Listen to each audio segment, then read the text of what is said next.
అందరికీ నమస్కారం. మేమందరం శివసాములము. ఆ శివుడు నీలకంఠేశ్వరుడి దయ వల్ల మేము ప్రతి ఏటా ఈ శివమాల ధరిస్తూ ఉంటాము. ఇక్కడ నిత్యం మాకు గురుస్వామి గోపిస్వామి అన్నదాన కార్యక్రమం చేస్తారు. మాకు గత 16 సంవత్సరాల నుంచి ఈ గుడిలో శివస్వాములకి నిత్య అన్న సందర్భం జరుగుతుంది.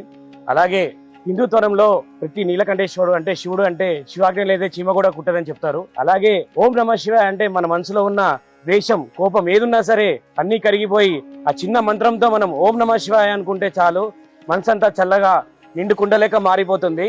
ఈ మాల 41 రోజులు మాల ధరించిన తర్వాత మేము శ్రీశైలం వెళ్తాం. శివరాత్రి రోజు పాగదర్శనం అయిన తర్వాత మాల తీయడం జరుగుతుంది. కానీ మాలధారణ చేసిన నిత్యం రోజులు శరణఘోషతో పాటు పాటలు నృత్యాలు 41 రోజులు ఒక పొద్దులు అన్ని నిత్యంగా అందరం కలిసి చేసుకుంటాము. మరికొద్ది రోజుల్లో శ్రీశైలంకి పాదయాత్ర కూడా జరగబోతున్నది. ఆ పరమేశ్వరుడి దయ వల్ల